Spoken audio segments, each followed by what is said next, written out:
ماں باپ اور بہن بھائی اکثر جوڑوں کی مدد کے لیے آگے آتے ہیں، لیکن پھر بھی دباؤ ختم نہیں ہوتا۔ کچھ جوڑے اس وقت تک شادی نہیں کرتے جب تک وہ مالی طور پر خود کو محفوظ نہ سمجھے۔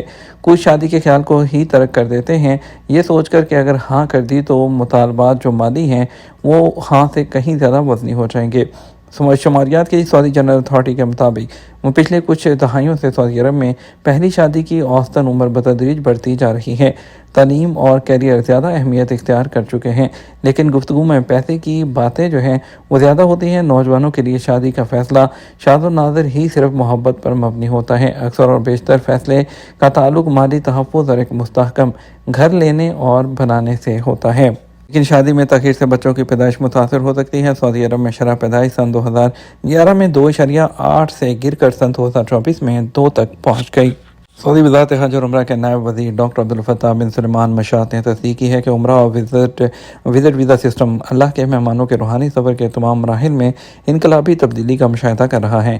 سعودی عرب میں آنے سے پہلے کی منصوبہ بندی سے لے کر ان کے اپنے ملکوں کی روانگی تک، یہ بات عمرہ اور وزٹ فورم کے تیسرے ایڈیشن کی سرگرمیوں کے ایک حصے کے طور پر the kingdom integrated model by vision 2030 کی روشنی میں خدا کے مہمانوں کی خدمت کے لیے کے عنوان سے ایک جو ڈائیلاگ سیشن منعقد کیا گیا اس کے دوران کی ہے۔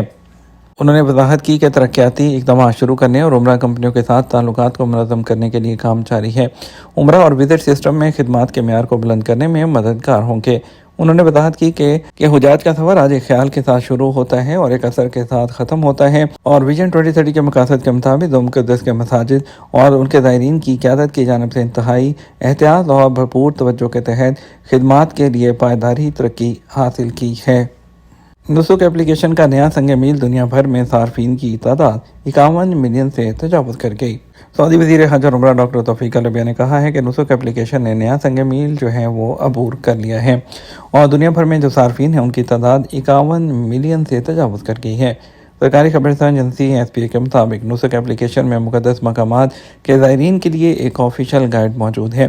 وزیر حج نے یہ اعلان مدینہ منورہ میں جاری عمرہ اور وزٹ فورم کی افتتاحی تقریب سے خطاب کرتے ہوئے کیا۔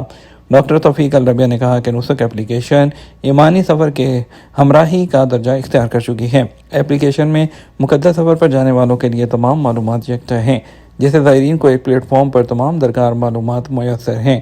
واضح ہے نسک ایپ ان اہم ڈیجیٹل پلیٹ فارمز میں سے ایک ہے جو حج اور عمرہ کے سفر پر آنے سے زائرین کی سہولت کے لیے ڈیزائن کی گئی ہے۔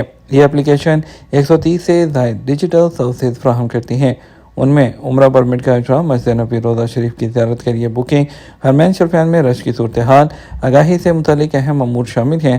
ایپلیکیشن میں نئی سہولتوں کا اضافہ کیا گیا ہے۔ ان میں نسک، تسبیح، حسن المسلم، دعائیں اور اذکار اور حرمین سے تلاوت، آگاہی کارڈ، تاریخی جو مقامات کی معلومات اور اہم معلومات کے جو نقشے ہیں وہ بھی اس میں شامل ہیں۔ واضح ہے کہ نسک ایپلیکیشن کو 25 سرکاری اور 30 پرائیویٹ اداروں سے بھی لنک کیا جا چکا ہے، جبکہ جدید ترین ڈیجیٹل سسٹم کے ذریعے ایپلیکیشن کو آپریٹ کیا جاتا ہے۔ موبائل ڈیٹا کے بغیر نسک ایپلیکیشن سے روضہ شریف کا پرمٹ بھی حاصل کیا جا سکتا ہے۔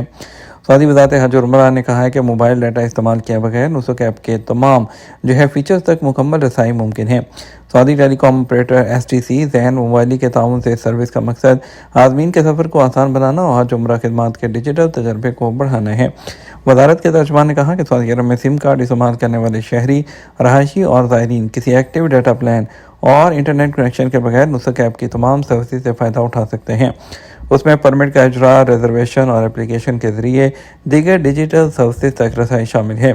اب زائرین موبائل ڈیٹا استعمال کیے بغیر روضہ شریف، مدینہ منورہ کے لیے پرمٹ، حرمین ہائی اسپیڈ جو ٹرین ہے اس کے ٹکٹ کی بکنگ، نسک میپ کے ساتھ نیویگیشن، نسک AI اسسٹنٹ کا استعمال، انکوائری یا رپورٹس جمع کرا سکتے ہیں۔ نسک کے CEO نے کہا کہ یہ تعاون عازمین اور زائرین کے لیے ڈیجیٹل تجربے کو بڑھانے کے لیے ایک اہم قدم ہے، جو انہیں حج، عمرے یا روضہ شریف کے لیے ان کے وزٹ میں سہولت فراہم کرتا ہے۔ انہوں نے کہا یہ اقدام کراؤڈ مینجمنٹ کو بھی بہتر بناتا ہے، ضروری معلومات تک فوری رسائی ممکن ہوتی ہے، گمشدہ زائرین کی تعداد میں کمی کے ساتھ پرمٹ ویریفیکیشن پروسیس کے عمل کو تیز کرتا ہے۔ دنیا کے 100 سے زیادہ ملکوں میں نسک ایپ استعمال کی جا سکتی ہے۔ 10 زبانوں میں سروسز سے استفادہ کیا جا سکتا ہے۔ ایپلیکیشن میں نئی سروسز کا اضافہ کیا گیا ہے۔ ان میں نسک، تسبیح، حسن المسلم، دعائیں، اذکار، حرمین سے تلاوت، آگاہی کارڈ، مثالی تاریخی مقامات، معلومات اور مختلف اہم مقامات کے نقشوں کے علاوہ پروموشن اور پروگرامز کے بارے میں معلومات شامل ہیں۔ یہ تمہارا اب تک کا نیوز بلیٹن ہے۔ مزید اور اہم خبروں کے لیے ہمارا شام 6 بجے کا نیوز بلیٹن دیکھ سکتے ہیں۔ اس کے ساتھ ہم آپ سے اجازت چاہیں گے، ویڈیو کو لائک اور شیئر کیجیے گا۔ آپ کے قیمتی وقت کا شکریہ۔ السلام علیکم۔